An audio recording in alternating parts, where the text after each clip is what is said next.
Tesla. There aren't too many performance cars that can go toe-to-toe with them in a straight line, especially not when you consider the price range that they compete in. But in many cases, though they were fast, they weren't without their flaws. But this one's a little different, because this one here is taking it to a whole new level.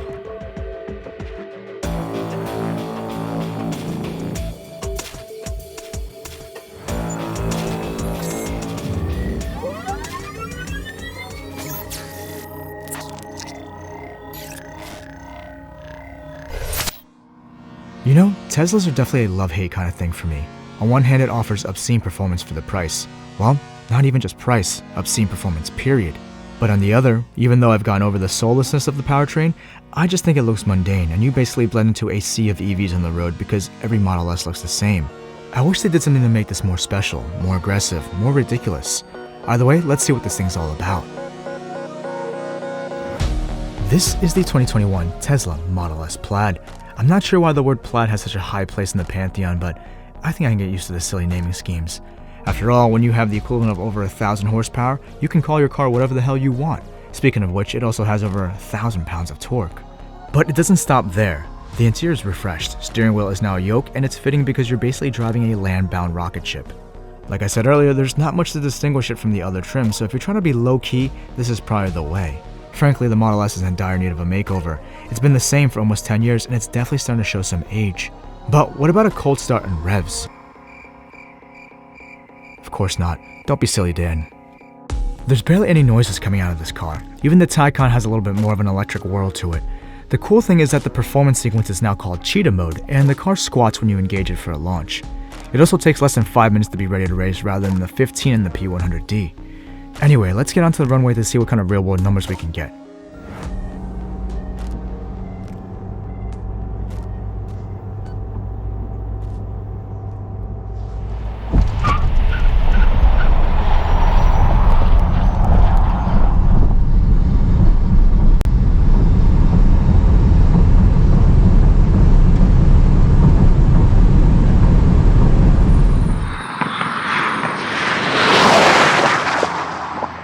The P100D was an impressive car to begin with, so let's try this again with one of those to see the difference. To make it interesting, we'll give them the jump too.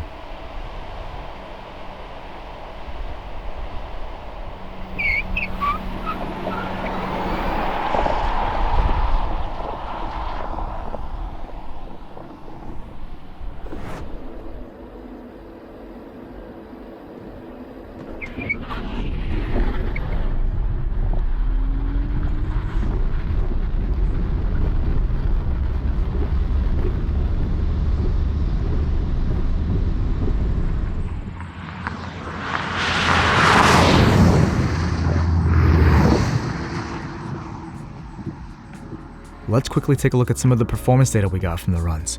Keep in mind that this isn't a prep drag strip and that we had roughly 60% charge.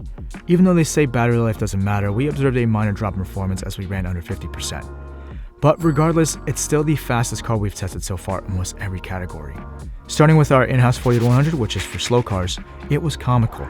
At 3.29 seconds, it will obliterate anything from a normal driving speed. Even the McLaren 720S has nothing on the Plaid. But even in the 60 to 130 range where Teslas used to get walked, it dusted everything by putting down a crazy 5.04 second time. I'm sure that if you had an almost full charge with a slight downhill slope, you could be 4 seconds easily. The only time it hit a wall was roughly around 150 where a 720S would have the chance to catch up to it. Anyway, for more data on this car or any car that we've tested, check out the fastest link in the description below. So the Plaid is stupid fast, there's no doubt about that. It was actually so fast that we couldn't officially complete the half mile, but even though we broke around 3/4 of the way through, it still crossed the line at 15.46 and hit over 161 miles per hour with around 300 feet left to spare. So if we had more runway to slow it down, it probably would have nailed at least 165. And unlike the P100D, there isn't a dramatic power loss as you drain the battery down. But here's the problem. Power is a double-edged sword because the Plaid is just too goddamn fast for its own good. It can hit 160 so quickly that you don't even have enough brakes to slow it down at those kind of speeds, and frankly, because of the curb weight, it fades very dramatically after a few runs at those kind of velocities, and it's a little unsafe. Anyway, as fast as the Plaid is, and as much as I like the interior refresh, they really need to update the exterior of the car. It looks exactly the same as every other Model S for the past decade, and That's what I hate about Teslas, but what can you do? No one else took the EV game seriously until now, and the Plaid is just so far ahead that it's hard for Porsche to even catch up. Anyway, that's going to do it for me on this episode, and as always, I'll catch you all on the next one.